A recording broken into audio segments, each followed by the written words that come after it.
Allahumma salli wa sallim ala Sayyidina Muhammad wa ala ali Sayyidina Muhammad.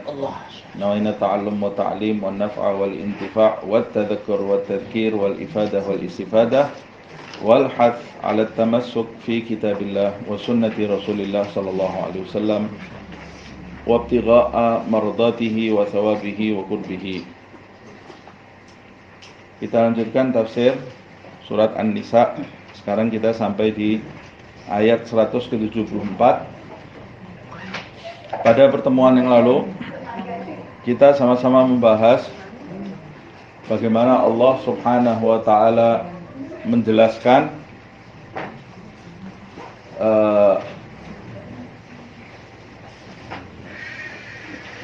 cara mencapai kebahagiaan di dunia dan di akhirat. Tidak ada lain caranya dengan menghamba kepada Allah Subhanahu wa taala, tunduk kepada aturan-aturan Allah Subhanahu wa taala. Dan Allah menjelaskan bahwa mereka yang beriman, beramal saleh, maka Allah Subhanahu wa taala akan menyempurnakan pahala bagi mereka, yuwafihim ujurahum, fayuwafihim ujurahum. Allah akan menyempurnakan pahala bagi mereka. Kita bahas di pertemuan yang lalu, wafa itu artinya memenuhi tanggung jawab. Jadi wafa itu yuwafihim itu artinya Allah bukan cuma membalas 10 dengan 10 kebaikan dibalas 10 kebaikan, tapi Allah Subhanahu wa taala membalas 10 kebaikan dengan 100 balasan kebaikan. Nah, itu namanya wafa, yuwafihim. Kemudian wa yaziduhum min fadlihi. Bahkan Allah Subhanahu wa taala bukan sekedar membalas, menyempurnakan pahala, tapi Allah Subhanahu wa taala menambahnya, menyempurnakan balasan dan menambahnya setelah itu min fadlihi, dari karunia Allah Subhanahu wa taala yang khusus untuk orang-orang yang beriman dan beramal saleh, beriman kepada Nabi Muhammad SAW dan apa yang dibawa oleh Nabi Muhammad SAW. Dan Allah juga menjelaskan alladzina istankafu, dan orang-orang yang enggan, menolak ajakan Nabi Muhammad SAW tersebut, wastakbaru, dan menyombongkan dirinya. Saya sudah jelaskan juga di pertemuan yang lalu makna nakaf. Nakfun itu maknanya mengusap air mata. Jadi orang yang nakaf itu mengusap air mata karena takut terlihat dirinya lemah. Orang yang badannya kuat, kekar, ditakuti, tiba-tiba dia menitikkan air mata.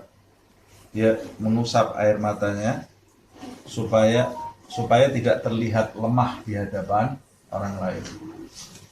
Nah, ini menunjukkan gengsi, rasa gengsi. Ya. Jadi istankafu itu orang yang gengsi, enggan, menolak ajakan Nabi Muhammad SAW. Maka sangat tepat sekali setelah kata istankafu yang muncul adalah istakbaru, dan sombong, enggan dan menyombongkan diri. Fayu'adzibuhum 'adzaban alima. Maka balasan bagi orang-orang tersebut, kebalikannya orang-orang yang menerima, beriman dan beramal saleh, Allah Subhanahu wa taala akan menyiksa mereka yang menolak dan sombong. Adzaban aliman, dengan siksa yang sangat pedih, adab yang sangat pedih. Wala yajiduna lahum min dunillahi waliyan wala nasira. Dan mereka setelah menerima siksa yang pedih itu, mereka tidak akan menemukan bagi diri mereka ini seorang pelindung atau seorang penolong yang bisa mengentaskan mereka dari semua itu, yang bisa menyelesaikan permasalahan mereka, yang bisa menghentikan rasa sakit yang mereka derita dari saat ke saat, yang tidak pernah berkurang bahkan bertambah. yang bisa mereka tidak mendapati siapapun yang bisa menyelesaikan kegundahan yang selalu memenuhi dada mereka pada saat mereka berada dalam situasi yang sangat mengerikan itu. Mereka tidak mendapatkan satu penghibur pun yang bisa menghibur mereka saat mereka menangis, tapi tidak ada gunanya tangisan mereka itu. Saat mereka menyesal, tapi penyesalan mereka sudah tidak ada gunanya lagi. Mereka tidak akan mendapati semua itu, kecuali sebenarnya pada hakikatnya pelindung dan penolong itu adalah Allah Subhanahu wa ta'ala. Tapi mereka meninggalkan Allah Subhanahu wa ta'ala. Jadi mereka tidak punya siapa-siapa lagi. Tidak ada teman mereka dulu di dunia yang baik terhadap mereka, tidak ada manfaatnya. Nah, keluarga mereka yang dulu cinta kepada mereka di dunia tidak ada manfaatnya. Termasuk sesembahan yang mereka puja ketika di dunia itu juga tidak bermanfaat bagi mereka nanti saat mereka menghadapi siksa Allah Subhanahu wa ta'ala. Berkata seorang ulama, sebetulnya siksa yang paling pedih nanti yang dirasakan oleh mereka yang kafir, yang istangkafu wastakbaru, yang menolak ajakan Muhammad SAW dan sombong. Siksa yang paling pedih sebetulnya yang mereka alami adalah mereka tidak digubris lagi oleh Allah Subhanahu wa ta'ala.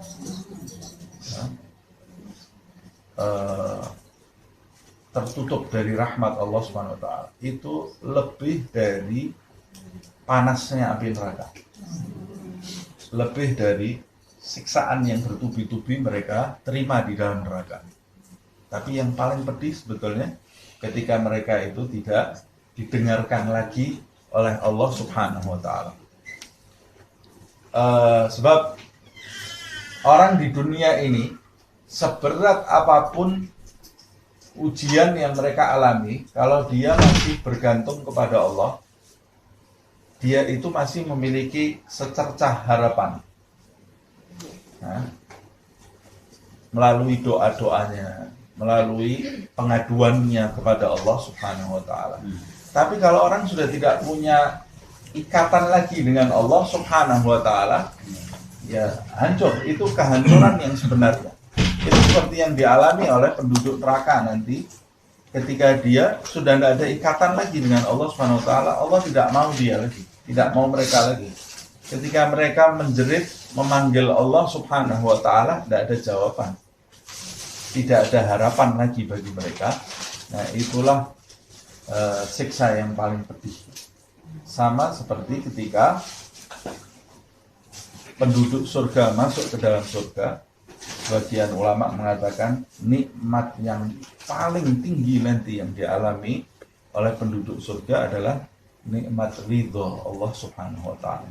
Allah ridho kepada mereka. Itu disebutkan di dalam ayat, juga di dalam hadis, wa ridwanullah akbar. Ridho Allah itu yang paling besar, lebih besar di antara seluruh kenikmatannya. Dalam hadis Bukhari juga disebutkan ketika penduduk surga semua sudah di surga dan penduduk neraka semuanya sudah di neraka, Allah bertanya kepada mereka, maukah aku berikan kepada kalian kenikmatan yang lebih besar daripada apa yang kalian rasakan ini? Mereka bertanya, ya Allah, apakah ada kenikmatan yang lebih besar daripada ini? Kenikmatan surga ini sudah luar biasa. Kata Allah Subhanahu wa ta'ala, aku letakkan ridhoku bagi kalian semua. Diridhoi oleh Allah Subhanahu wa ta'ala. Itu nikmat yang lebih besar. Semoga Allah Subhanahu wa ta'ala meridhoi kita semua. Nah, kalau kita mau diridhoi Allah, maka kita harus berada di jalan yang menyebabkan Allah meridhoi kita. Nah, ini yang sudah kita pelajari di pertemuan yang lalu. Kemudian kita lanjut ke ayat 174. A'udzubillahi minasyaitonirrajim. Bismillahirrahmanirrahim. Ya ayyuhan nasu qad ja'akum burhanum mir rabbikum wa anzalna ilaikum nuram mubina. Kembali lagi khitabnya, seruan Allah Subhanahu wa taala kepada An-Nas seluruhnya. Jadi di ayat sebelum-sebelumnya Allah menyebutnya ya ayuhan nas. Kemudian kembali ke ya ahlal kitab. Kemudian kembali lagi di 174 ya ayuhan nas. Nah, hikmahnya mau menjelaskan bahwa khususnya kepada ahlul kitab. Ahlul kitab yang sebetulnya mereka ini sudah mendapat ilmu dari Allah Subhanahu wa taala. Tapi seruan itu sebetulnya bukan hanya kepada ahlul kitab, kepada orang yang memahami atau kepada orang yang tidak memahami, kepada semua orang yang mendengar seruan ini, maka hal ini diwajibkan, yaitu manusia seluruhnya, bahkan kepada manusia yang tidak hanya sezaman dengan Muhammad SAW. Tapi seruan ini terus-menerus berdengung di alam semesta ini sampai hari kebangkitan nanti.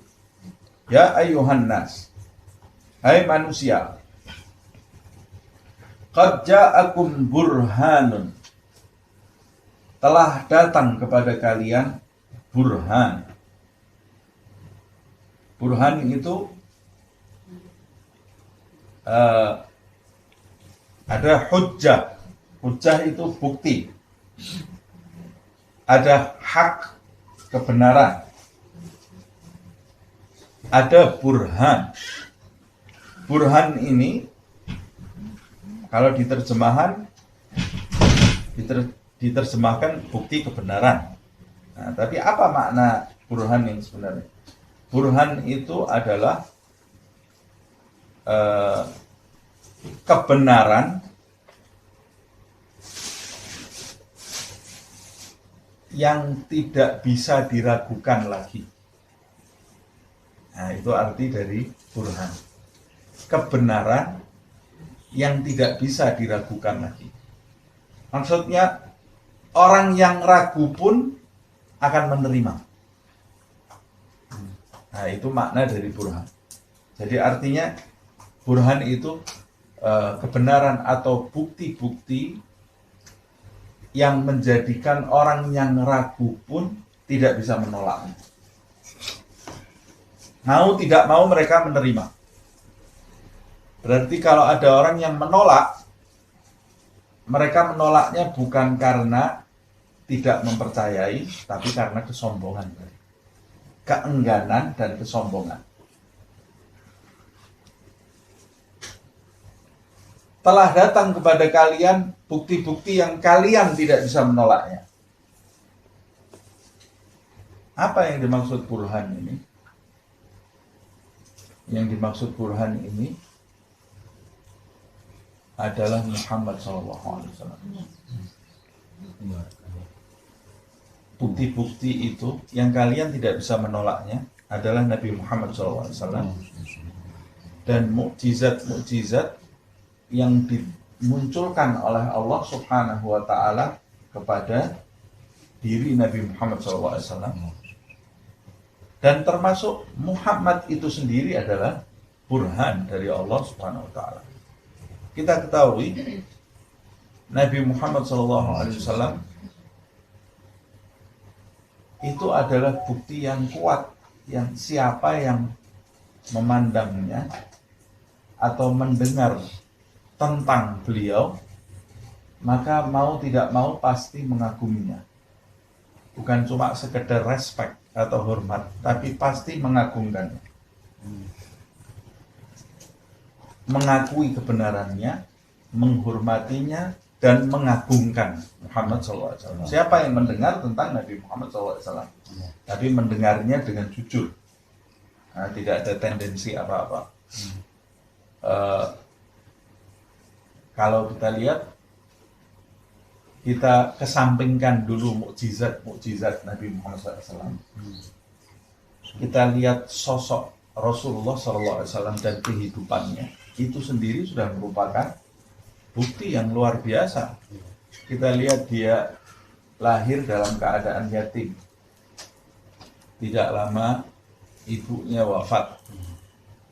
Dan dia tumbuh di sekitar masyarakat jahiliyah yang tidak mengenal Allah Subhanahu wa Ta'ala, tidak mengenal kebenaran, dan mereka bodoh dalam hal spiritual. Tapi dia bisa tumbuh dalam keadaan yang santun, dalam keadaan berakhlak, dan termasuk manusia yang mengetahui banyak hal. Plus dia itu tumbuh tidak bisa membaca, tidak bisa menulis.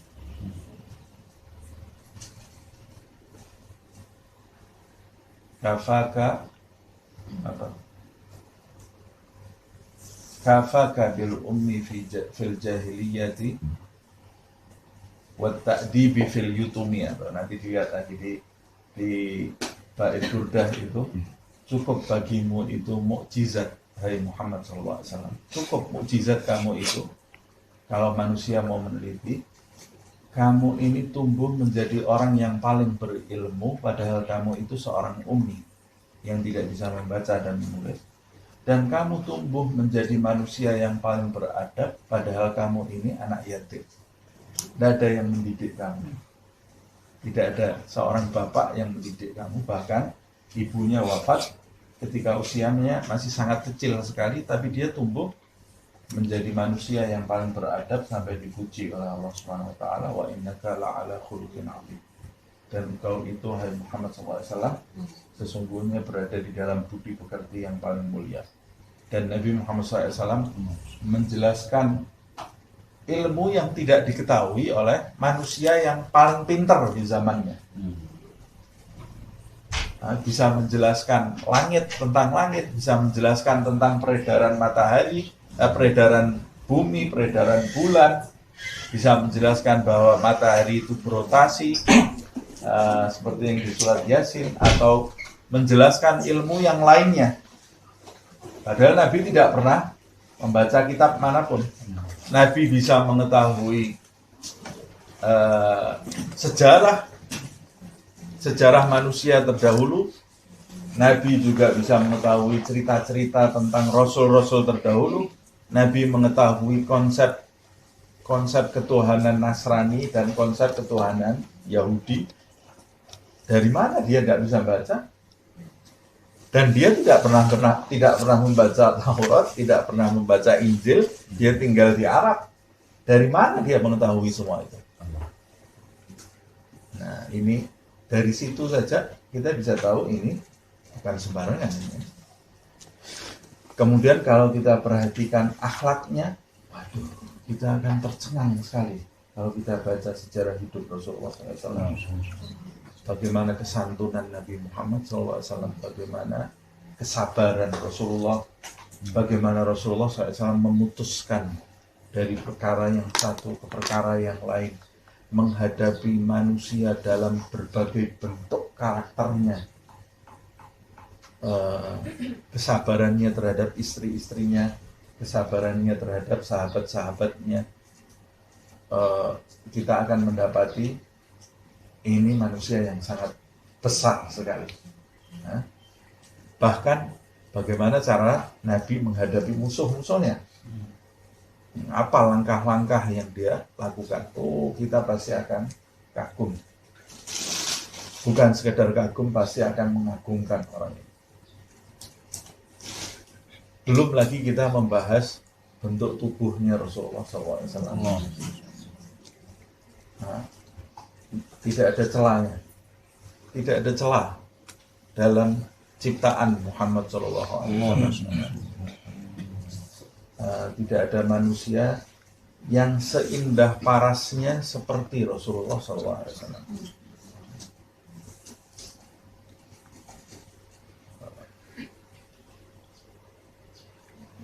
Sampai disebutkan di dalam syair itu yang sering diulang-ulang ya. Wa ajmalu min kalam wa ahsanu min kalam tara qattu aini wa ajmalu min kalam talidin nisa'u khuliqta mubarra'an min kulli aibin ka'annaka qad khuliqta kama tasha'u wa ahsanu minka lam tara qattu aini. Ada yang menisbatkan syair ini kepada Hasan ibn Thabit.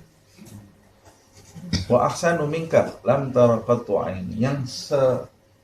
Yang sebaik kamu, parasnya ini, yang setampan kamu, hai Muhammad SAW, lam tara qattu aini.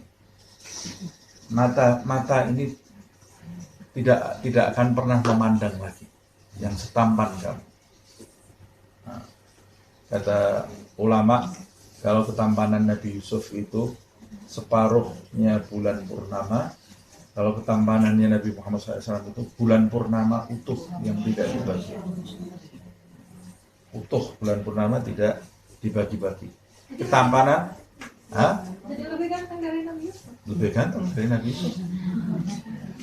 Ketampanannya manusia selain Nabi Muhammad dan Nabi Yusuf. Kalau Nabi Yusuf itu 1 bulan purnama, separuhnya Nabi Yusuf, separuhnya lagi ketampanan seluruh umat manusia. Nah kita ini dapat seperberapa ya? Makanya jadinya kayak seperti ini gitu ya. Separuhnya Nabi Yusuf semua, separuhnya seluruh umat manusia selain Nabi Muhammad SAW. Nabi Muhammad SAW diberi ketampanan oleh Allah Subhanahu Wa Taala yang tidak dibagi-bagi untuk bulan purnama penuh. Nah, kalau ada yang bertanya, kalau begitu kenapa tidak ada wanita yang motong tangannya waktu lihat Nabi Muhammad SAW? Kata ulama, itu menunjukkan kesempurnaan ketampanannya Nabi Muhammad SAW. Nabi Yusuf itu ketampanannya menimbulkan fitnah, menimbulkan gangguan, fitnah bagi orang yang di sekitarnya. Tapi Nabi Muhammad SAW itu ketampanannya diselimuti oleh kewibawaan, sehingga orang itu tidak bisa lama-lama menatap wajahnya Rasulullah SAW. Tidak bisa lama-lama lihat Nabi Muhammad. Lihatnya pasti mencuri-curi pandangan saja. Tidak berani lihat lama-lama ke wajah Rasulullah SAW. Nah, bagaimana keindahan yang seperti itu sampai dikatakan lam tara qattu ain. Makanya kalau kita lihat sahabat itu menceritakan tentang tubuhnya Nabi Muhammad itu, ya Allah, berjilid-jilid ceritanya dan semuanya beda-beda persepsi gitu ya. Mengenai tangannya Rasulullah SAW yang putih, kemudian yang berjabat tangan dengan Nabi Muhammad SAW mengatakan telapak tangannya Nabi ini halus sekali, sehalus sutra. Padahal beliau ini bukan pengangguran, kerja dari kecil sudah kerja Nabi Muhammad SAW, tapi tangannya halus sekali. Kemudian bagaimana alisnya Rasulullah, matanya Nabi Muhammad, hidungnya, mulutnya, bentuk wajahnya, semua diceritakan oleh sahabat. Sampai jumlah jenggotnya yang putih itu diketahui oleh sahabat. Nah, sahabat itu sampai khilaf. Hari ini jenggotnya Nabi yang putih ini ada berapa ya? Ada orang cinta sama orang seperti itu. Nah, pasangan kita sendiri rambutnya yang putih berapa nggak tahu ya. Hah? Ada berapa rambutnya yang putih nggak tahu. Nah, tapi sahabat itu tahu. Mulai setelah turun surat Hud itu jenggotnya Nabi ini ada putih-putihnya. Kata Nabi, syayyabatni Hud. Surat Hud itu menjadikan aku tua karena berat surat Hud itu ya, yang turun kepada Rasulullah. Itu jumlah yang putih ada berapa? Khilaf di antara sahabat. Nah, jadi mereka ini gandrung kepada Rasulullah SAW. Bentuk tubuhnya, tingginya Nabi ini kalau berjalan, tingginya Nabi itu tidak jangkung, tapi tidak juga pendek, tapi berjalan di sebelah siapapun Nabi terlihat lebih tinggi. Berjalan di sebelah siapapun Nabi itu terlihat lebih tinggi. Kalau jalan tidak tergesa-gesa, tidak terlalu pelan, tapi kalau berjalan tidak ada satu sahabat pun yang bisa mengikuti kecepatan Nabi Muhammad SAW. Tapi kalau jalan tidak pernah tergesa-gesa. Pandangan matanya selalu lebih sering tertuju ke bawah. Pandangan mata Rasulullah SAW. Rambutnya terurai sampai ke daun telinganya. bainal jummati wal wafrah. Jummah itu ini ubun-ubunnya ya. Wafrah itu sampai di sini. Dan rambutnya Nabi itu belah tengah gini. Jadi ke samping ini, ke kanan dan ke kiri gitu kan. Tapi kalau dia menunduk, rambutnya ini bisa menutup wajahnya. Jadi ke samping, rambutnya lurus berombak. Kalau dia nunduk ini bisa nutup wajahnya. Samping. Rambutnya banyak, rambutnya Rasulullah SAW. Tapi pada waktu haji yang terakhir kali digundul. Makanya saya datang selalu gundul. Karena Rasulullah SAW itu memerintahkan sahabatnya semuanya untuk gundul. Kalau haji itu, kata Rasulullah, Allah akan merahmati orang yang muhallikin, yang menggundul, mencukur habis rambutnya, dirahmati oleh Allah SWT. Kata sahabat, muqassirin ya Rasulullah, kalau yang cuma potong pendek aja. Kata Rasulullah, muhallikin, yang gundul. Muqassirin ya Rasulullah, muhallikin. Nanti 3 kali diulangi sama Rasulullah. Yang cukur habis, yang laki-laki, yang perempuan enggak. Tapi ini sahabat ini tanya lagi, muqassirin ya Rasulullah, oh muqassirin, ya sudahlah yang cukur pendek juga. Tapi setelah diulang 3 kali itu ya, itu waktu rambutnya Rasulullah itu di haji yang terakhir dicukur habis, sahabat itu berebut rambutnya Nabi Muhammad SAW sampai kadu ayyaqtatilun. Kayak orang kalau lihat ini kayak orang mau perang, bunuh-bunuhan ya. Rebutan rambutnya Rasulullah itu, tidak ada satu helai rambut pun yang jatuh ke tanah. Sudah ada tangan yang mengambil. Makanya kita lihat rambutnya Nabi Muhammad kemana-mana nih. Ada yang punya rambut di sini, ada yang punya rambut. Rambutnya Nabi banyak, rambutnya Rasulullah SAW. Turun temurun dari dulu sahabat itu sampai ke cucunya.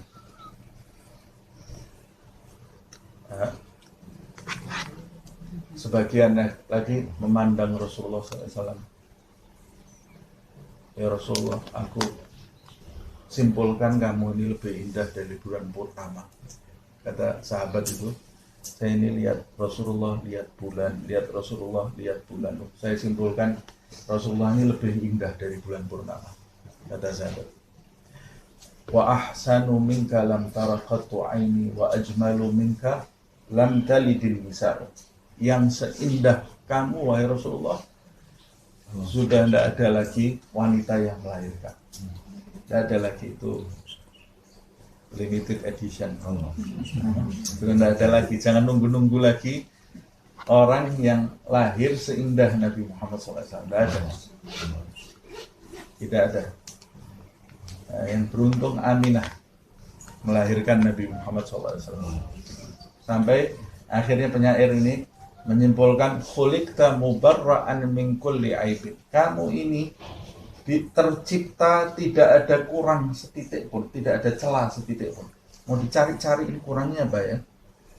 Wajahnya Nabi, bentuk badannya, cara jalannya, cara duduknya. Sahabat itu sampai mempelajari caranya Nabi di kamar mandi. Caranya ketika dia bersama istri, berkumpul bersama istrinya, ditanya oleh sahabat satu persatu. Tidak ada celahnya. Semua manfaat, semua indah.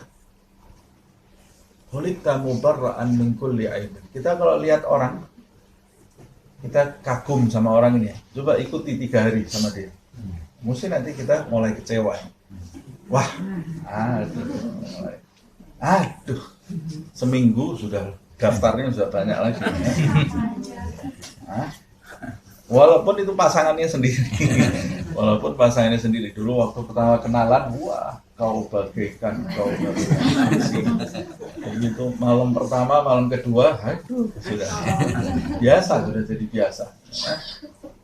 Tapi kalau Rasulullah SAW, sahabat itu semakin lama bersama Rasulullah, semakin kagum. Ya Allah, semakin lihat, semakin indah. Sampai ada satu sahabat itu tidak bisa pisah dengan Rasulullah. Jadi begitu pulang dia lari lagi ke masjid, lihat Nabi Muhammad SAW. Pulang lagi, ketemu anak istrinya, kangen lagi, lari lagi ke masjid. lihat Rasulullah SAW. Tidak bisa pisah dia. Akhirnya sampai dia duduk, gimana ini hidup saya ini kok jadi tergantung banget ini, harus lihat wajahnya Nabi Muhammad. Sampai dia berpikir, nanti kalau saya mati, Rasulullah di mana, saya di mana? Kalaupun saya masuk surga, surga saya di mana? Surganya Rasulullah ini di mana? Kata dia, di surga kalau tidak ada Nabi Muhammad itu bukan surga namanya, kata dia. Akhirnya dia berpikir sampai sakit dia. Memikirkan nasibnya dia nanti kalau di dunia dia bisa lihat Rasulullah. Sampai sakit ini sahabat, wajahnya pucat pasi, didatangi oleh Rasulullah SAW. Kenapa kamu sakit? Dia kemudian mengutarakan, ya Rasulullah, saya di dunia ini kalau kangen, ingin lihat wajah kamu, lari saya ke masjid, saya kelihatan wajah kamu. Nanti kalau sudah mati, saya pasti kalau masuk surga saja, saya di surga yang paling bawah, kamu di surga yang paling atas. Terus bagaimana saya kalau mau ketemu engkau, wahai Rasulullah? Bagaimana caranya saya bertemu denganmu, wahai Rasulullah? Nah, dalam riwayat Rasulullah SAW kemudian mengatakan, al-mar'u ma'a man ahabba. Seseorang itu bersama orang yang dia cintai.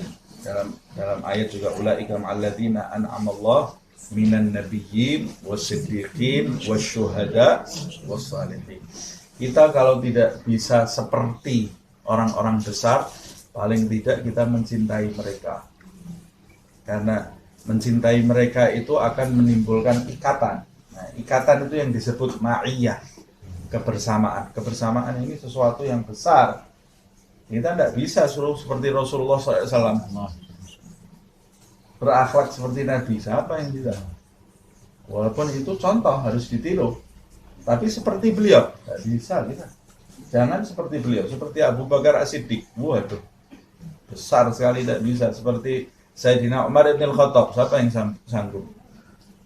Yang perempuan suruh seperti Sayyidah Fatimah Zahra, seperti Sayyidah Aisyah. Tidak bisa saya, tidak bisa. Sudah, kalau tidak bisa, bawahnya ajak tiru tabi'in, para tabi'in, seperti Sayyidina Hasan al-Basri. Ya Allah, tidak sanggup. Ya sudah, kalau tabi'in tidak bisa, tabi'in saja. Contoh itu seperti Ibrahim bin Adham, seperti ulama-ulama lainnya, Imam Ali Zainal Abidin, Ja'far Shadiq, Musa Al-Kazim. Coba contoh seperti itu aja, itu sudah dibawa loh, itu grade-nya sudah bawa sendiri. Oh, tidak bisa, tidak sanggup saya, tidak sanggup. Ya sudah, kalau kamu tidak sanggup, kamu jangan, minimal jangan putus hubungan, cintai mereka. Karena mencintai orang besar itu keuntungannya perskot sudah kita dapat di dunia ini, tapi keuntungan yang sesungguhnya nanti kita ketahui ketika nyawa kita sampai di kerongkongan. Itu keuntungan yang besar. Karena sabda Rasulullah itu, al-mar'u ma'aman ahabba. Seseorang itu nanti bersama siapa yang dia cintai. Sudah, gampang loh. Cintai mereka, selesai. Nanti kamu bersama, kumpul bersama mereka.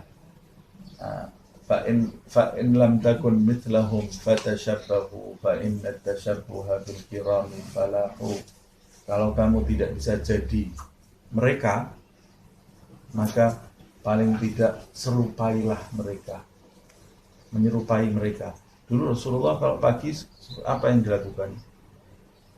Oh, Rasulullah kalau pagi zikir. Sudah saya zikir, walaupun zikir saya tidak seperti zikirnya Nabi. Dulu Rasulullah baca Al-Quran setiap hari. Apa kalau Ramadan aja baca Al-Quran? Oh, enggak, setiap hari Rasulullah baca Al-Quran. Ya sudah, saya baca Al-Quran. Dulu Rasulullah kalau baca Al-Quran sholat malam aja, Al-Baqarah, Ali Imran, An-Nisa, Al-Maidah, itu 1 rakaat loh. Ya sudah, saya qul huwallah saja. Yang penting kan saya membaca seperti Rasulullah SAW.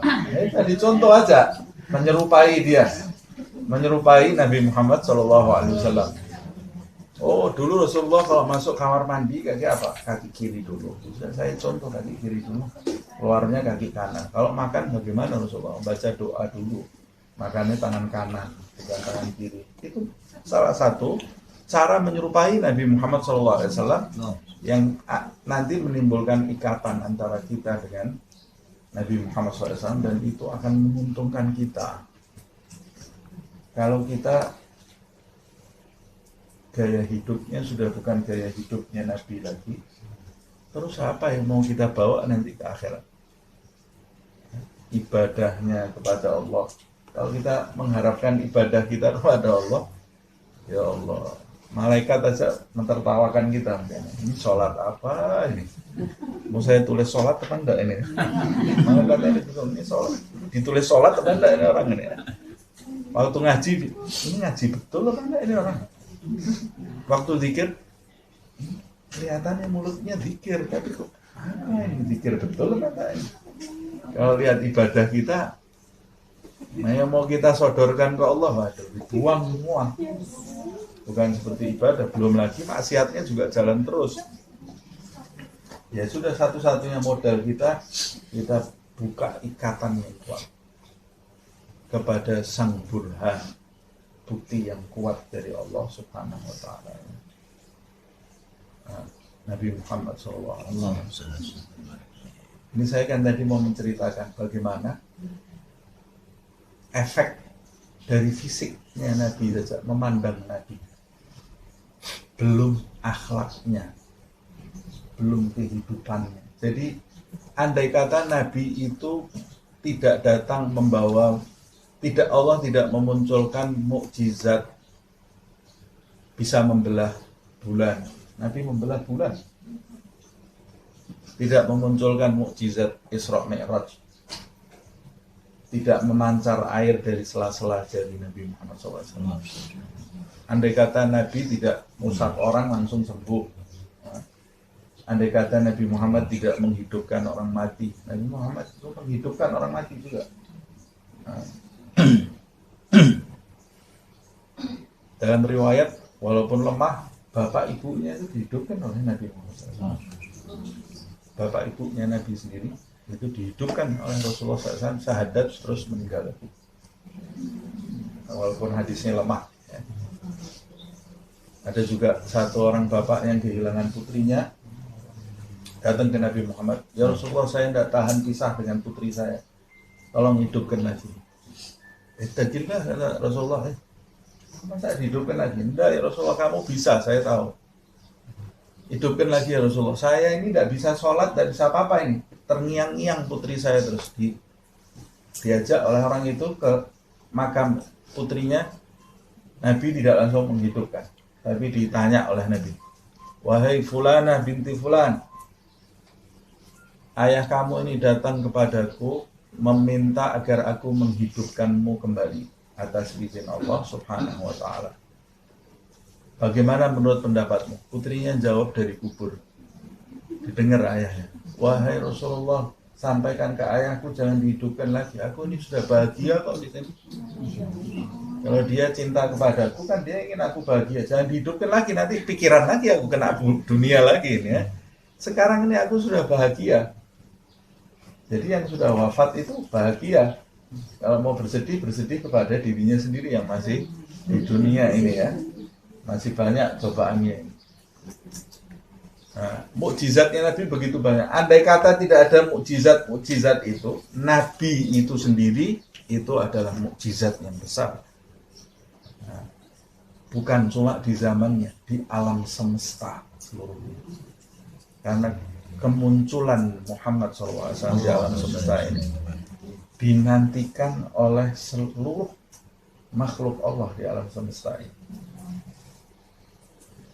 Nah, kalau Syekh Abdul Aziz Ad-Dabbagh di kitabnya Al-Ibris itu malaikat-malaikat itu sudah tahu, kata beliau, sudah tahu bahwa Allah akan menciptakan Muhammad SAW. Jadi waktu Allah pertama kali memerintah Jibril mengumpulkan tanah untuk Adam, Jibril itu menyangka itu untuk Muhammad SAW, mau diciptakan Muhammad SAW. Tapi ternyata Adam dulu yang diciptakan. Nah itu Itu ungkapan seorang ulama ya, walaupun tidak ada dalil hadisnya. Tapi turun-temurun setelah itu baru muncul Nabi Muhammad SAW. Jadi munculnya Rasulullah SAW itu, waduh, apa? Alam semesta ini gegap gempita lah, semarak. Makanya kata Habib Ali itu, asyraqal kaunu bihajan biwujudin Mustafa Ahmad wali ahlil kauni unsun wa surur qad tajaddad. Wah, itu maknanya luar biasa kan, menjelaskan lahirnya Muhammad SAW itu sesuatu yang besar buat alam semesta ini. Nah, kita ini ikut gembira enggak dengan Muhammad SAW? Harus punya ikatan dengan Nabi Muhammad SAW. Nah, Rasulullah ini bahkan sebagai bukti yang kuat, bukan untuk di zamannya saja, sampai saat ini, kalau manusia meneliti hidup Nabi Muhammad SAW, dia pasti akan mengagungkan. Dengan jujur ya, tidak ada tendensi apa-apa. Lain kalau orang ini punya tendensi, jadi meneliti dengan niat memfitnah atau mau menutup-nutupi kebenaran Nabi Muhammad. Itu sama seperti Yahudi di masa Rasulullah SAW, menutup-nutupi kebenaran Nabi Muhammad, walaupun usaha seperti itu tidak akan berhasil. Seperti orang mau menutupi sinar matahari di siang hari, gimana? Tidak bisa. Sinar matahari yang terang ditutup, jangan sampai orang kena sinar matahari, ini tidak mungkin lah. Kecuali orang yang pura-pura bodoh. Dan Rasulullah SAW juga seperti itu.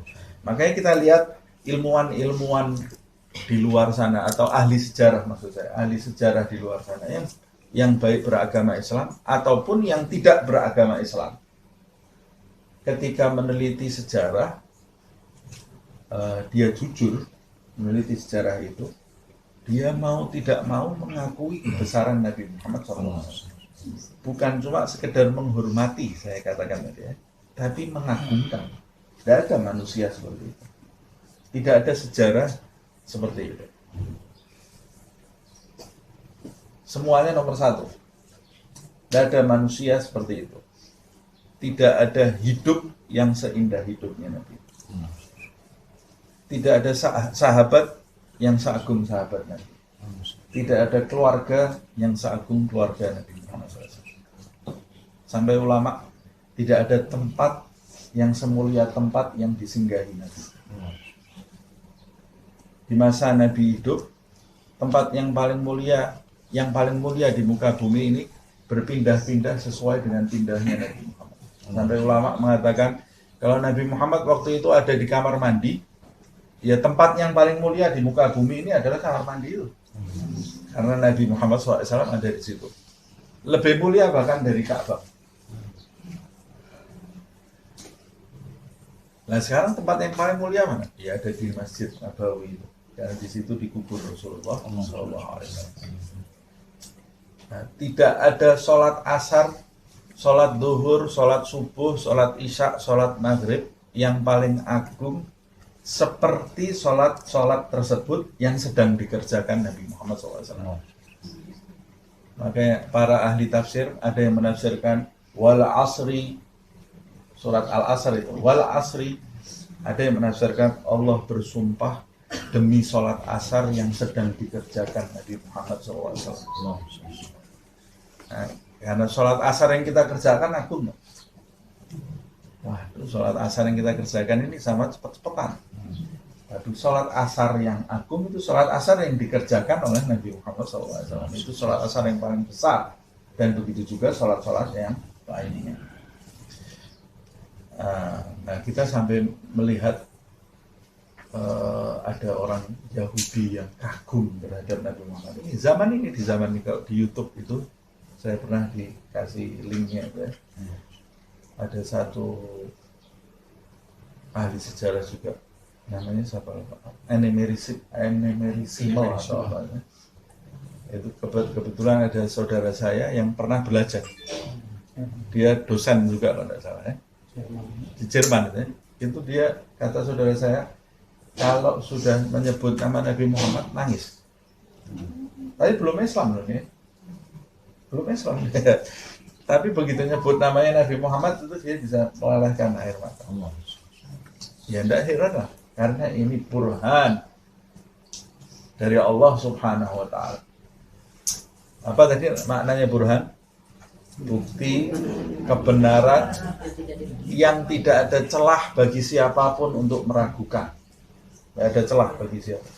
Orang yang paling ragu, lihat itu hilang keraguannya. Nah, berarti kalau ada yang menolak, dia menolak karena keangkuhan dan kesombongan, bukan karena kebodohan. Atau sama sekali tidak pernah lihat, tidak pernah bertemu dengan burhan itu.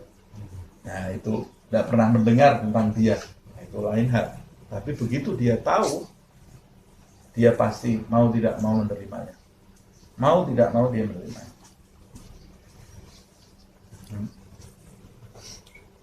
Ada seorang musyrik yang tidak pernah berjumpa dengan Nabi. Bencinya terhadap Nabi Muhammad luar biasa. Dengar kabar, karena kabar yang sampai ke telinganya, Nabi Muhammad ini memecah belah antara orang tua dengan anak, suami, istri. Karena kalau ada yang satu masuk Islam, pisah akhirnya. Jadi dia sama seperti sekarang ini, dapat hoax gitu. Marah dia terhadap Nabi Muhammad, benci luar biasa. Ketika berjumpa dengan Nabi Muhammad SAW, langsung masuk Islam. Kata dia, dulu engkau ini orang yang paling aku benci di dunia ini. Tapi sekarang ini engkau adalah, wajahmu ini wajah yang paling aku cintai di dunia ini. Begitu melihat, dia tidak mungkin bisa menolak. Sayyidina Umar ibn al-Khattab, kalau kita lihat peristiwa masuk Islamnya, kan dia ini berangkat mau ke Darul Arqam itu, Nabi bersembunyi dengan sahabat, mau membunuh Nabi Muhammad. Allah. Dia ini mau membunuh Nabi Muhammad, niatnya ini mau membunuh. Sampai di tengah jalan dikasih tahu tuh, jangan ngurusi Nabi Muhammad dulu tuh, adik kamu sudah masuk Islam, adiknya yang perempuan. Sampai akhirnya dibacakan surat Thaha, gemetar Sayyidina Umar. Datang ke Darul Arqam itu yang membukakan pintu Nabi sendiri. Dibukakan pintu oleh Rasulullah SAW. Sahabat waktu itu sudah ketakutan. Ya Rasulullah, Umar ibn Khattab, jangan ya Rasulullah, saya saja yang bukaan pintu. Jadi kalau dia mau macam-macam, bukan kamu yang kena. Kata Rasulullah SAW, wa inkan Umar, walaupun Umar, saya yang buka pintu. Buka pintu oleh Rasulullah SAW, kerahnya Sayyidina Umar ini dipegang oleh Nabi. Berani Rasulullah ini, bukan pengecut. Sayyidina Umar ini, tidak ada orang berani ketemu Sayyidina Umar di masa itu. Dipegang kerahnya, kerah bajunya ini dipegang. Apa yang mau kamu lakukan? Sayyidina Umar itu dalam sejarah disebutkan seperti baju yang lungsat, baju yang lusuh, tidak bisa apa-apa di depannya Nabi Muhammad SAW kecuali mengucapkan syahadat, asyhadu an la ilaha illallah wa annaka ya Muhammad Rasulullah. Terus sahabat itu bertakbir semuanya atas keislaman Umar, karena doanya Nabi dikabulkan Allah. Sebelum Sayyidina Umar masuk Islam, Nabi itu sering berdoa, Allahumma a'izzal Islam bi ihda Umarain. Ya Allah, muliakanlah, perkuatlah Islam ini dengan salah satu di antara dua Umar. Umar yang pertama Umar ibn al-Khattab, Umar yang kedua Abu Jahal. Abu Jahal itu namanya juga Umar. Nah, tapi yang dipilih oleh Allah Umar ibn al-Khattab. Abu Jahal tetap jadi Abu Jahal. Bapaknya orang bodoh, Abu Jahal. Na'udzubillah min dzalik. Nah, Allah Subhanahu wa taala menyebutkan, ya ayyuhan nas, hai manusia. Surat ayat 174. Qad ja'akum burhanun, telah datang kepada kalian itu burhan min rabbikum,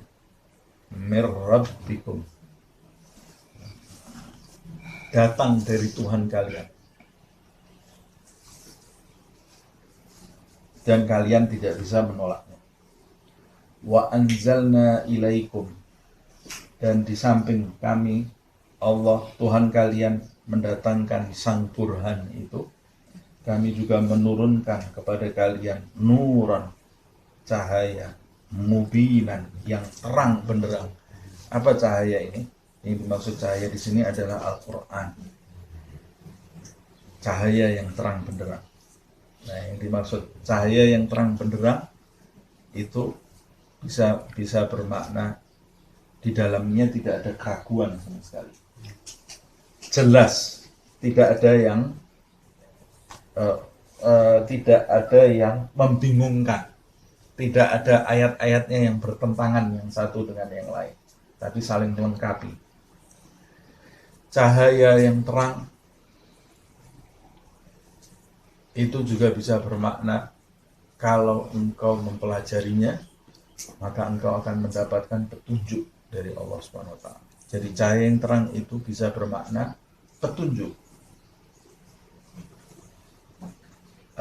sesuai dengan yang disebutkan. Dzalikal kitab la raiba fi hudan. Tidak ada keraguan di dalamnya, petunjuk, hudan.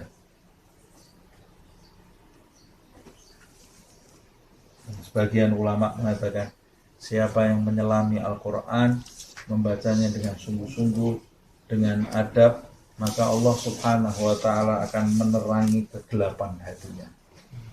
Hatinya ini akan diterangi oleh cahaya Allah Subhanahu wa ta'ala.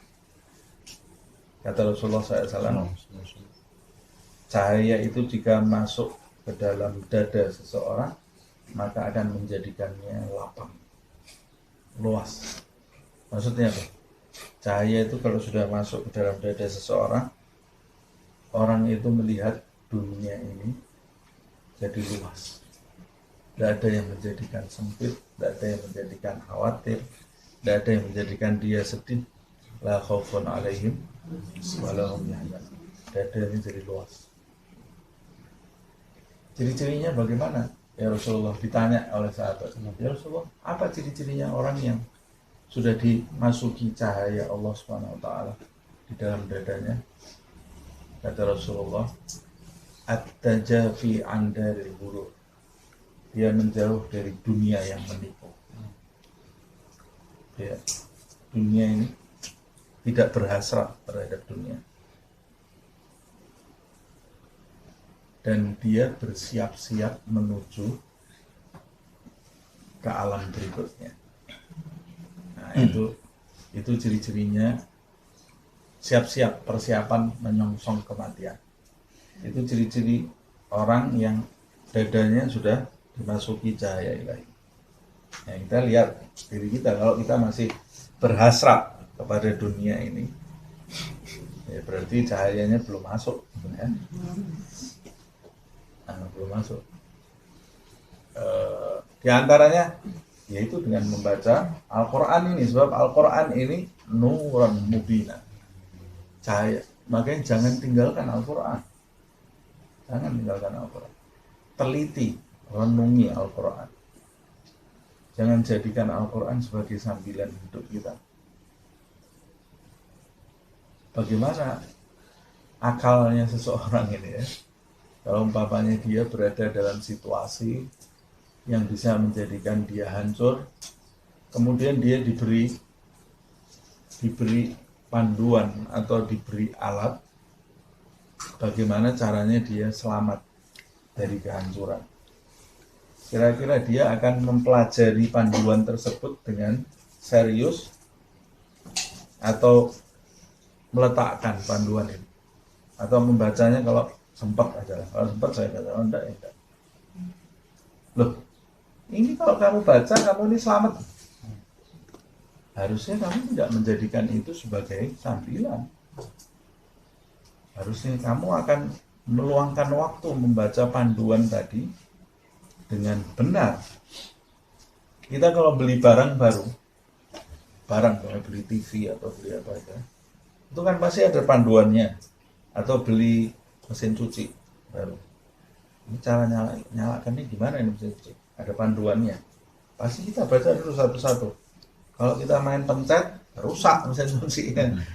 Nah, harus kita baca dulu. Mau kita pencet sembarangan kita juga takut. Jangan dipencet dulu, nanti rusak gimana ini.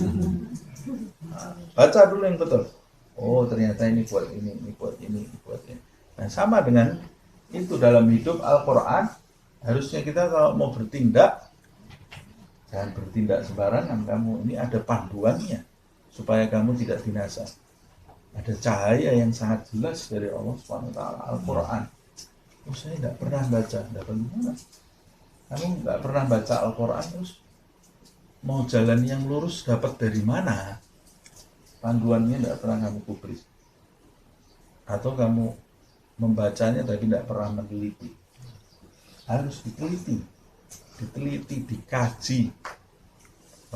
Karena ini cahaya yang terang dari Allah SWT. Nanti akan masuk cahaya ilahi ke dalam dada kita, khususnya nanti di bulan Ramadan.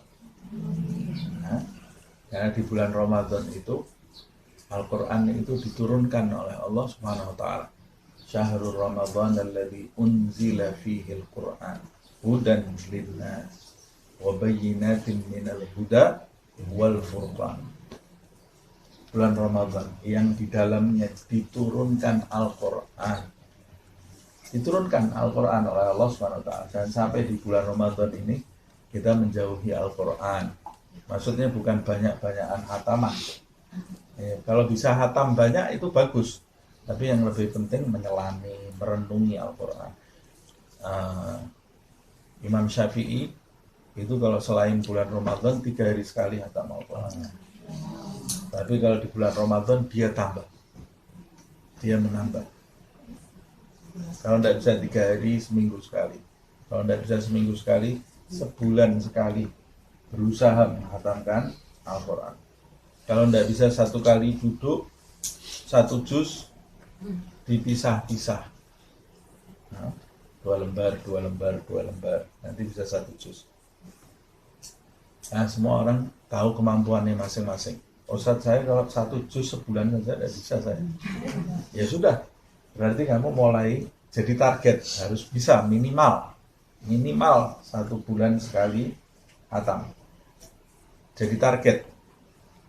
Mulai dari berapa ayat dulu, tambah sampai setiap hari 1 juz. Jadi minimal 1 bulan itu menghatamkan Al-Quran. Dan kalau sudah bisa 1 bulan menghatamkan Al-Quran, tambah lagi 1 bulan hatam Al-Quran dengan perenungan. Jadi bukan sekedar membacanya, tapi meresapi bacaan tadi.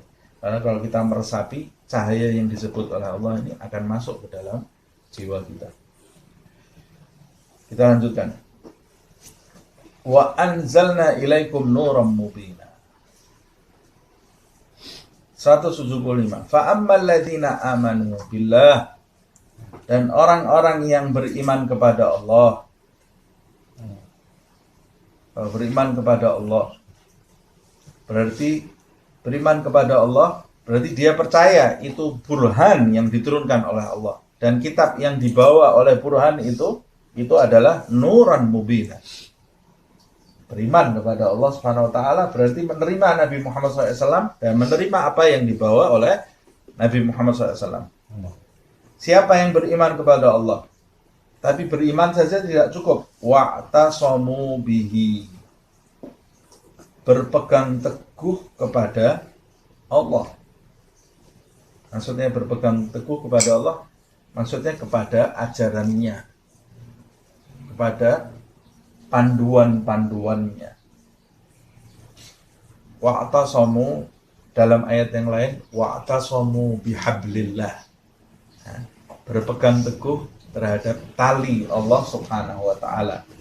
Maksudnya berpegang teguh kepada Allah, berpegang teguh kepada talinya.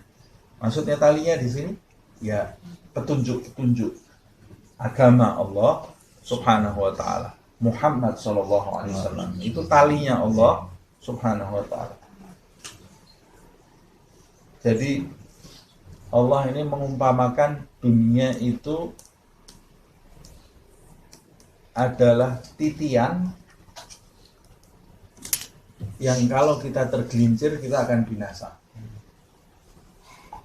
Kita kalau jalan meniti satu jalan yang sempit, terus kanan kiri kita ini jurang, binatang buas, ada hal-hal yang mengerikan. Kita kalau meniti di situ, pasti kalau kita tahu, kita akan merasakan ketakutan. Tapi Allah Subhanahu wa Ta'ala menjulurkan talinya. Orang kalau meniti di satu tempat, terus ada tali yang bisa jadi pegangan, aman enggak? Aman. Tapi syaratnya ada dua. Tali itu harus tali yang kuat. Kalau ada talinya tapi begitu ditarik sedikit putus, wah, jadi tidak aman lah. Kita kalau mau pegangan sesuatu, ya kita lihat, coba dulu, talinya kuat. Ada dua syarat. Yang pertama, talinya kuat.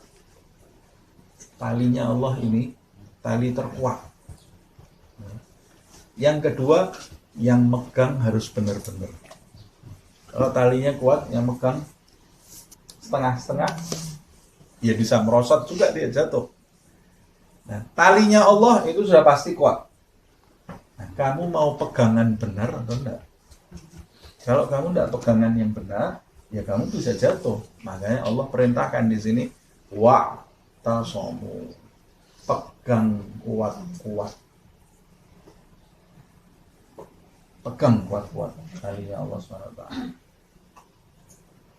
Dalam riwayat Rasulullah memerintahkan addu, gigit kuat-kuat dengan gerahammu, sunnah-sunnah khulafahku,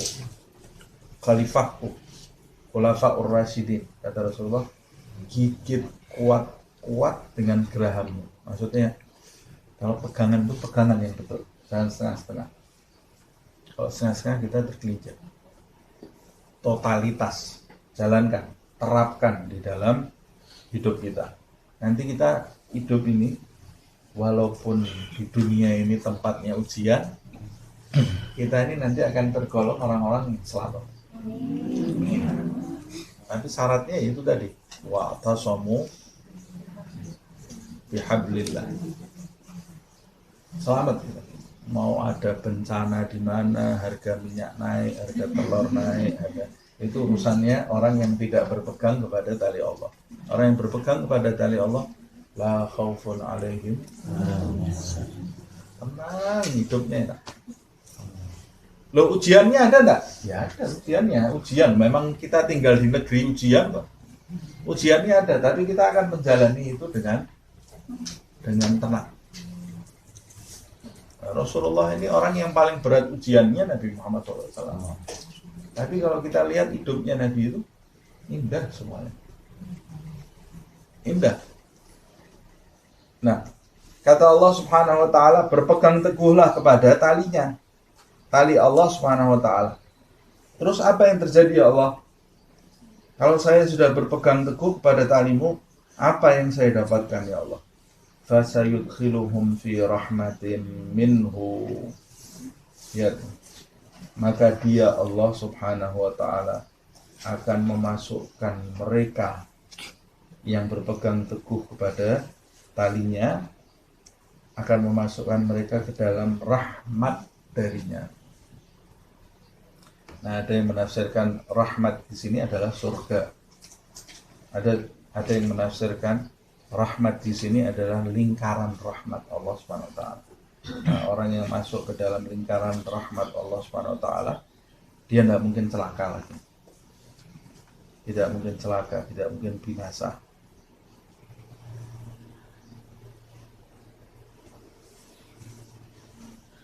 Di dunia ini, di alam barzakh nanti, di hari kebangkitan, di hari manusia dihisab, itu yang selamat orang yang ada di dalam rahmatnya Allah. Kalau di luar rahmatnya Allah, celaka dia. Walaupun ahli ibadah sekalipun. Kalau sudah di luar rahmatnya Allah Subhanahu wa Ta'ala, celaka. Itu contohnya orang Bani Israel itu, yang berada di dalam lingkaran rahmat Allah Subhanahu wa Ta'ala, Tapi dia tidak paham. Ibadah 300 tahun.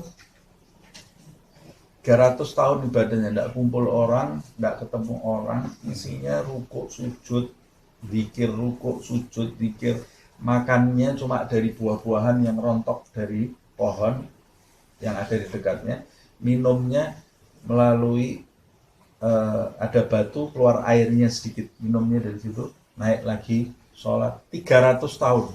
Orang dulu kan umurnya panjang-panjang. Kita baru sholat qobliyah, ba'diyah saja sudah hilang. Hari ini sholat, besok enggak. Ini 300 tahun rukuk, sujud, jadi kayak malaikat ini orang. Cuma bedanya dia makan minum sedikit. Meninggal, yang cerita kepada Rasulullah Jibril. Waktu mau meninggal, kata Jibril, ya Rasulullah, dia itu waktu sedang ibadah, dia bilang kepada Allah, ya Allah, matikan aku nanti dalam keadaan sujud. Dan biar jasadku itu sujud terus nanti sampai hari kebangkitan.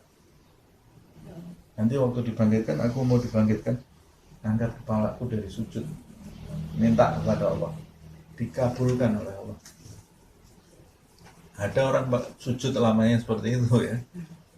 Kata Jibril, sampai detik ini aku kalau turun dari langit, melihat dia ini masih dalam keadaan sujud. Tempatnya di mana? Wallahu a'lam, dijaga sama Allah. Kalau ketahuan pasti dirusak sama orang. Nah, Allah bisa menjaga itu, dijaga oleh Allah. Yang lebih dari itu, Ya'juj wa Ma'juj itu, sekarang ini ada di bumi ini satu kabilah itu banyak orangnya. Di mana tempatnya? Tidak tahu kita. Dijaga oleh Allah. Tapi nanti waktunya kalau sudah keluar ya dibebaskan oleh Allah. Dajjal di mana? Ada di bumi ini, cari pakai Google, tidak ketemu. Dijaga sama Allah Subhanahu wa taala. Nanti kalau sudah waktunya keluar dia. Nah, ini orang ini juga seperti itu, sujud terus. Tapi nanti kata Jibril, waktu dibangkitkan, Allah memerintahkan dibangkitkan ini hamba ini berada dalam lingkaran rahmat Allah. Allah memerintahkan hamba ini, udkhulu jannati bi rahmati, masuk ke surgaku dengan rahmatku. Ini orang sudah ada di lingkaran rahmat ya. Tapi dia tidak paham, dia protes. Ya Allah, bi amali, dengan amalku ya Allah, bukan dengan rahmatmu. Lah aku ibadah 300 tahun kemarin itu kemana ibadahku? Dengan amalku, kata Allah, bi rahmati ya abdi, dengan rahmatku wahai hambaku. Bi amali ya Allah, dengan amalku. Nah, karena dia nuntut dengan amal, ya sudah kita hisab sekarang. Nggak jadi masuk surga dengan amal kamu kan? Sekarang taruh dia di dairatul adli, keluarkan dari lingkaran rahmat, masukkan ke lingkaran keadilan. Orang kalau sudah masuk di lingkaran keadilan Tuhan, ya dia harus diadili. Orang kalau sudah diadili, celaka. Siapa yang sempurna? Ayo, adili ini orang. Diadili sholatnya, ibadahnya 300 tahun itu semua diletakkan. Ayo sekarang ditimbang dengan kenikmatan mata, nikmatul basar. Cuma ditimbang kenikmatan mata saja, ibadahnya 300 tahun itu hilang.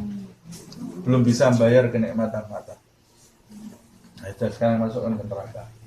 Amalnya belum bisa nutup ini ya, utangnya mesti banyak. Waktu diseret nangis nih hamba ini, kok saya ini cari-cari, coba tadi tidak ngomong apa-apa ini ya. Waktu diseret nangis, ya Allah, birahmatika ya Allah, birahmatik ya Allah, birahmatik ya Allah. Baru ngaku dia, karena tidak ada orang masuk surga tidak ngaku dengan rahmat Allah SWT.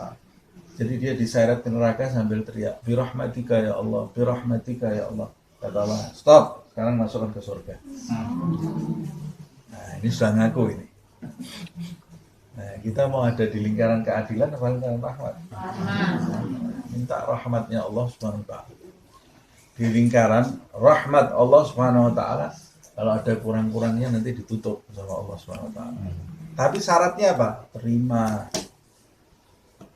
bukti yang kuat dari Allah ini, Al-Burhan Muhammad SAW, dan mukjizat yang ada, dan nuran mubin, cahaya yang sangat nyata ini. Jangan kamu musuhan sama Al-Quran.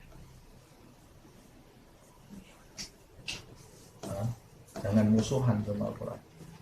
Yang dekat dengan Al-Quran, dekat dengan Nabi Muhammad, dekat dengan Al-Quran.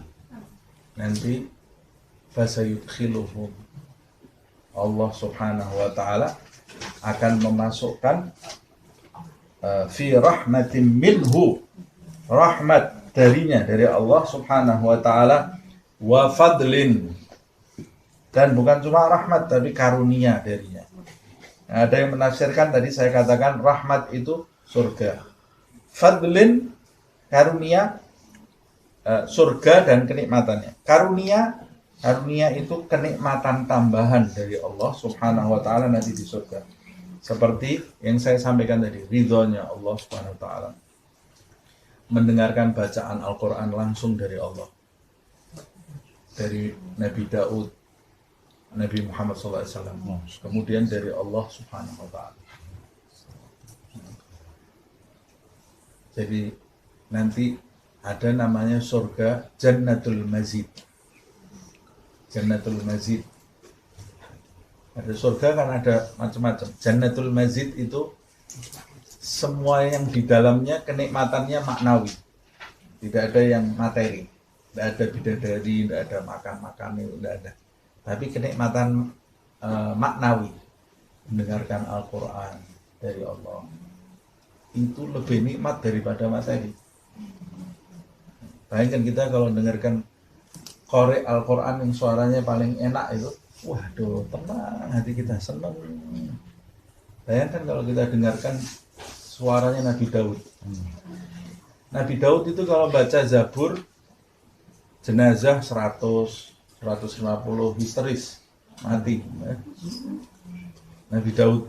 Sampai dalam Al-Quran disebutkan, gunung sama burung ikut bertasbih bersama Daud. Sampai dalam riwayat disebutkan air bisa berhenti dari indahnya suaranya Nabi Daud. Nah, bagaimana suaranya Nabi Muhammad SAW?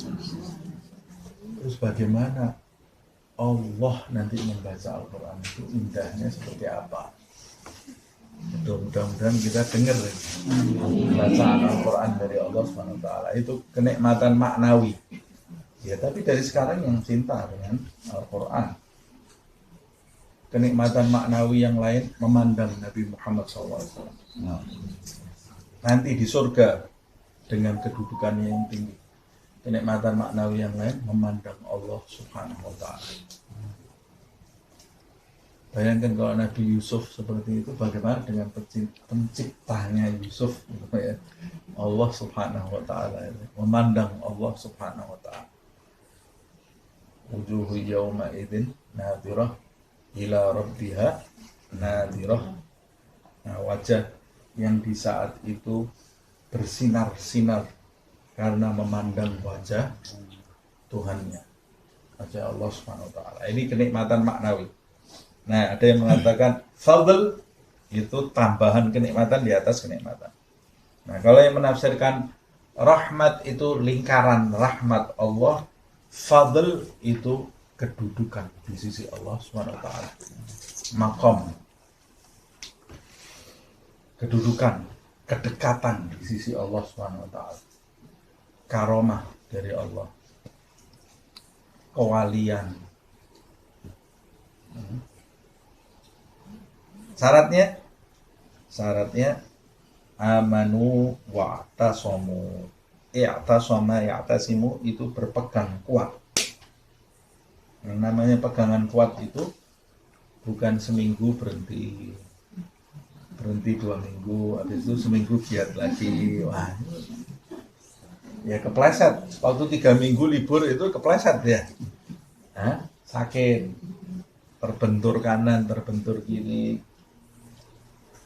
Ya kalau masih tetap pegangan, selamat insya Allah. Tapi kalau mau fadl, tidak bisa seperti itu. Kalau mau fadl itu betul-betul berpegangan, tidak pernah dilepas seumur hidup. nanti akan dapat kedudukan dari Allah Subhanahu wa taala. Kemudian kalau sudah dapat rahmat, dapat fadl, wa yahdihim ila siratan mustaqimah, Allah Subhanahu wa taala akan menunjukkan jalan yang lurus kepadanya. Jalan yang lurus, kalau penafsiran yang pertama berarti jalan selamat menuju surga. Penafsiran yang kedua, jalan yang lurus itu mencapai kedudukan demi kedudukan di sisi Allah Subhanahu wa taala.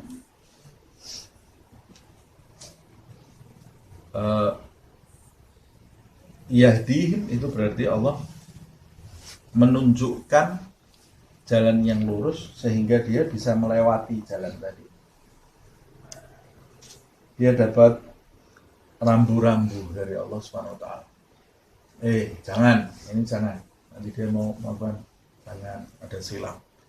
Yang betul di sini, jalan sini. Hidayah dari Allah Subhanahu wa taala menuju kepada jalan yang lurus. Ada yang mendapat hidayah, ada yang mendapat taufik. Kalau taufik itu diberitahu oleh Allah. Kalau petunjuk itu tanda-tanda. Kalau taufik itu suara memberitahu orang tersebut. Sampai kalau dia mau tergiur dengan sesuatu, nanti dia mendengar panggilan di depan.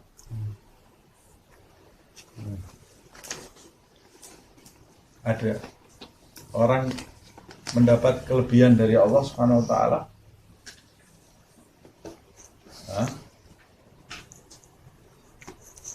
Mendapat kelebihan dari Allah Subhanahu wa taala. Kadang-kadang orang itu merasa dirinya luar biasa ini kelebihan ini. Wah, ini paling puncak nih, seperti Nabi Musa ini.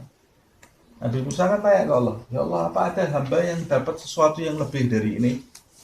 Sama Allah dikasih tahu, ada, ini lihat, ada kedudukan di atas kedudukan. Karena kedudukan di sisi Allah itu tidak berhenti. Kalau kamu berhenti, berarti itu ada sesuatu tuh.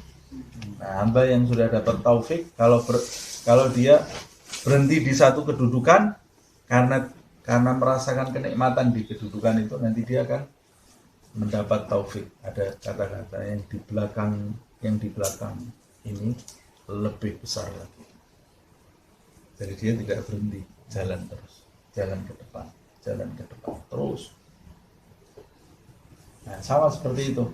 Ketika seseorang mendapat rahmat, petunjuk dari Allah Subhanahu wa taala, walaupun seperti kita ini tidak akan merasa puas dengan amal yang kita lakukan.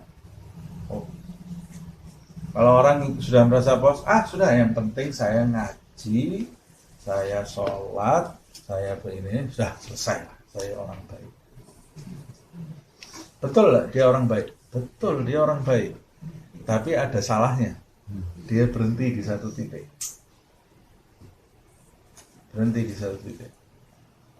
Nah, harusnya dia jalan terus karena ada kedudukan di atas kedudukan. Kalau nafsu seseorang belum ditundukkan, dia masih jalan di tempat. Kalau nafsunya sudah ditundukkan, baru dia akan mengalami peningkatan kedudukan di atas kedudukan. Nah, ini saya ngomongnya ngelantur. Ilaihi siratam mustaqimah, jalan yang lurus kepadanya. Yastaftunaka. Nah, ini waktunya sudah habis. Yastaftunaka, mereka meminta fatwa kepadamu, hai Muhammad sallallahu alaihi wasallam. Minta fatwa apa ini? Minta fatwa tentang kalalah. Ini sebetulnya sudah kita bahas. Kalalah ini sudah kita bahas di ayat ke 12. Nanti dicek lagi ayat 12. Tapi memang kalalah ini di ayat ke-12 itu Allah baru menjelaskan. Apa sih kalalah ini? Kalalah ini seseorang yang wafat, tidak memiliki anak, tidak memiliki ayah. Warisannya mau diberikan siapa ini? Tidak punya anak, tidak punya ayah. Nah, yang dijelaskan di ayat 12 itu baru kalau seorang laki-laki meninggal, tidak punya anak, tidak punya ayah. Nah, ini disempurnakan.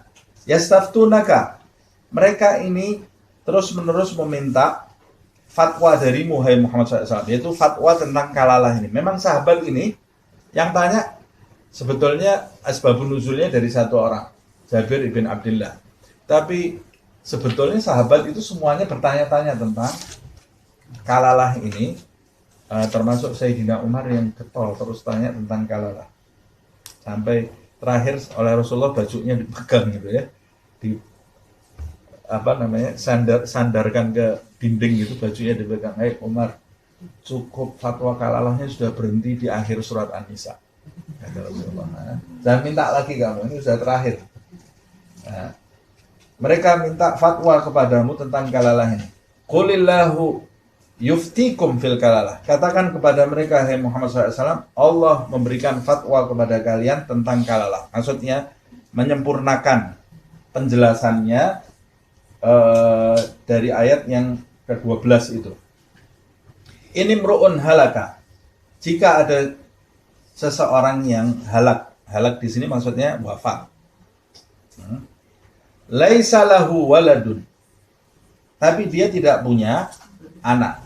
Maksudnya tidak punya anak dan ayah. Nah, yang disebut di sini anak karena pada saat itu yang bertanya itu tidak punya ayah, tapi sudah tahu semua dia tidak punya ayah, tapi problemnya dia tidak punya anak. Yang disampaikan ke Rasulullah, saya tidak punya anak ya Rasulullah, warisannya kemana? Dan dia pada saat itu tidak punya ayah. Jadi ulama menyebutkan kalalah itu menambah apa yang di ayat ini, orang yang wafat tidak punya ayah dan tidak punya anak. Walahu ukhtun, tapi dia punya saudari. Falaha nisfu ma tarak. Maka kalau dia punya saudari, tidak punya ayah, tidak punya anak, maka saudarinya ini mendapat setengah dari hartanya. Saudari. Walahu ukhtun. Ukhtun itu satu saudari perempuan ini ya, satu. Maka saudari perempuannya ini mendapat setengah dari sisa harta yang dia tinggalkan. Wa huwa yarithuha in lam yakun laha walad. Wa huwa, dan dia, huwa kembali kepada laki-laki. Maksudnya saudara laki-lakinya. Kalau ada saudara laki-laki, maka setengahnya untuk saudari perempuan, sisanya saudara laki-lakinya mempusakai seluruh sisa harta dari si mayat tadi. Fa in kanata itsnataini, tapi kalau saudarinya ada dua, baik sekandung atau sebapak atau seibu. Fa in kanata itsnataini, kalau saudarinya ada dua, falahuma ats-tsulutsani mimma tarak. Maka bagi dua saudari perempuan itu sulutan, 2/3 dari hasil waris. Wa in kanu ikhwatan rijalan wa nisaan, tapi kalau lebih dari dua, ikhwah itu berarti lebih dari dua, laki-laki dan perempuan lebih dari dua, valid dzakar mithlu hadzil untayain. Maka bagi yang laki-laki mendapat 2 bagian, yang perempuan jadi 1 bagian. Jadi kalau umpamanya yang laki ada 3, yang perempuan ada 4. Berarti pembagiannya, akar pembagiannya jadi 3 kali 2, 6 tambah 4, 10. Jadi laki-laki 2/10, perempuan 1/10. Karena laki-laki 3 itu kan 2 bagian. Jadi 3-nya itu seperti 6. Nah, laki-laki jadi 1/10, yang perempuan 2/10. kebalik, yang laki-laki 2/10, yang perempuan 1/10. Ini untuk sengaja saya percepat karena kalau mau belajar warisan jangan dari ayat ini saja, satu kali duduk bingung.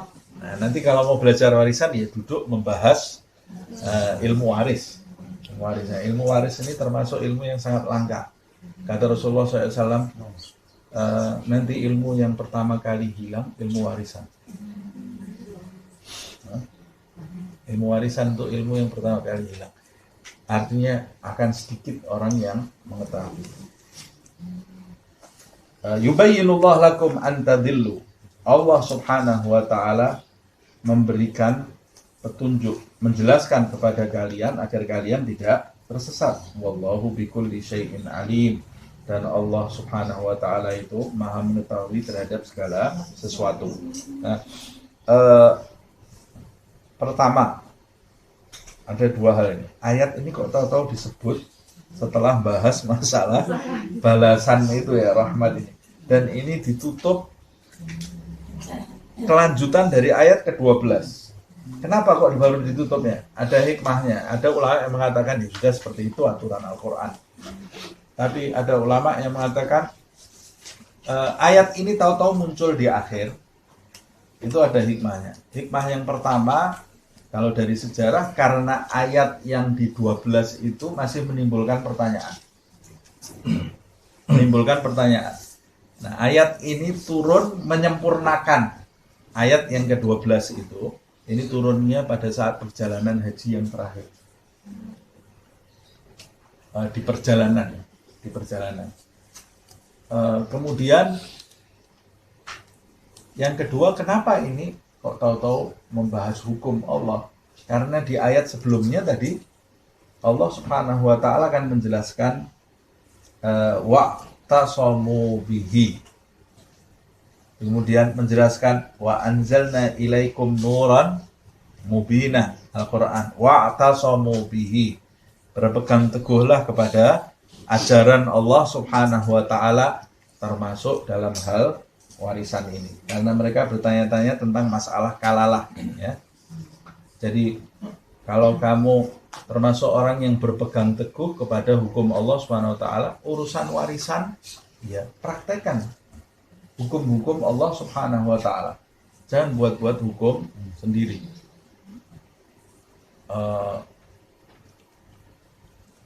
Kenapa kok perempuan dapatnya cuma 1, laki-laki 2? Tidak adil ini, kita ratakan saja.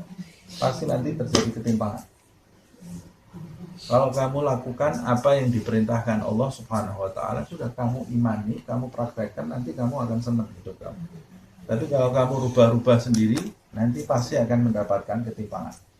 Di sana sini ada ketimpangan. Nah, hikmahnya kalau laki-laki dapat 2 bagian, ini sudah saya jelaskan di pertemuan yang lalu. Nanti bisa menilik kalau ada rekamannya. Kemudian sebagai penutup, ayat yang sebelumnya itu yang dijelaskan oleh Allah Subhanahu wa taala kan balasan bagi orang yang berpegang teguh kepada tali Allah Subhanahu wa taala. Biasanya kalau Allah menjelaskan balasan bagi orang yang beriman, sesudah itu Allah menjelaskan balasan bagi orang yang tidak beriman, yang tidak berpegang teguh. Nah, kenapa ini tidak dijelaskan? 175 ini cuma dijelaskan orang yang berpegang teguh, beriman, berpegang teguh, habis itu ditutup. Beda topik mengenai kalalah ini. Ada ahli tafsir yang mengatakan balasannya kepada orang-orang yang beriman dan berpegang teguh ini begitu besar sekali dari Allah Subhanahu wa taala. Dan balasan yang bagi orang yang menolaknya begitu mengerikan sehingga tidak disebut oleh Allah Subhanahu wa taala. Ada lagi yang mengatakan ayat ini supaya ditutup dengan rahmat. Allah mengharapkan kita semua berpegang teguh. Jadi Allah tidak mengharapkan kita menolak karena rahmatnya Allah yang besar, makanya tidak disebut, tidak dijelaskan balasan bagi yang menolak. Walaupun di ayat sebelumnya Allah sudah menjelaskan balasan bagi orang-orang yang menolak di ayat yang sebelum ini. Nah, dengan begitu selesai sudah surat An-Nisa. Insya Allah di pertemuan yang akan datang kita akan melanjutkan surat Al-Maidah. Semoga Allah Subhanahu wa Ta'ala menjadikan kita termasuk mereka yang mendengarkan nasihat dan mewujudkan dalam kehidupan sehari-hari. Menjadikan kita termasuk orang yang mencintai Allah, mencintai Nabi Muhammad SAW, memasukkan kita ke dalam lingkaran rahmat Allah, ke dalam lingkaran fadl Allah Subhanahu wa Ta'ala, lingkaran karunia Allah Subhanahu wa Ta'ala, menjadikan kita termasuk mereka yang selamat dari fitnah dunia, dari segala hal yang bisa menghalangi kita mencapai kedudukan di sisi Allah Subhanahu wa Ta'ala. Semoga Allah Subhanahu wa Ta'ala membahagiakan kita di dunia ini, ketika kematian nanti di alam barzah, ketika hari kebangkitan memasukkan kita ke dalam surga tanpa didahului hisab, fitnah, siksa dan adab. Dan begitu juga memberkahi kita di bulan Sya'ban ini, menyampaikan kita ke bulan Ramadan dalam keadaan sehat, selamat, dalam keadaan bahagia, dan menjadikan Ramadan yang akan kita hadapi nanti menjadi Ramadan yang terbaik seumur hidup kita, menggolongkan kita termasuk orang-orang yang mendapat keberkahan dari bulan Ramadan, mendapat Lailatul Qadar, dan dijadikan kita termasuk mereka orang-orang yang mendapat ridha Allah Subhanahu wa Ta'ala fid din wad dunya wal akhirah. Begitu pula kedua orang tua kita, pasangan hidup kita, anak-anak kita, saudara-saudara kita, sahabat-sahabat kita, orang-orang yang mencintai kita, orang-orang yang kita cintai, dan orang-orang yang mengenal kita, orang-orang yang kita kenal. Begitu juga seluruh umat Nabi Muhammad SAW. Allahumma hdi ummata Sayyidina Ahmad, Allahumma aslih ummata Sayyidina Ahmad, Allahumma tajawaz an ummati Sayyidina Ahmad, Allahumma ja'alna min ummati Sayyidina Ahmad. Wa sallallahu ala Sayyidina Muhammadin wa ala alihi wa sallam. Bismillahil Fatihah.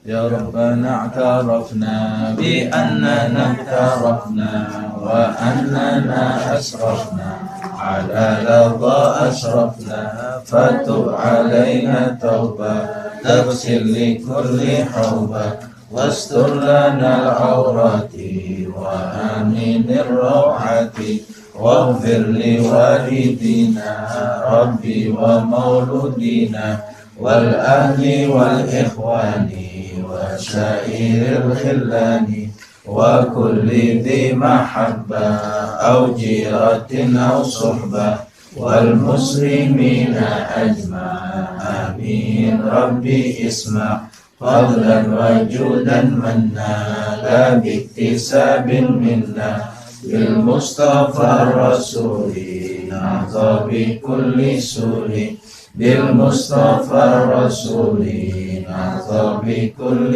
سور، بالمصطفى الرسول نعظى بكل سور.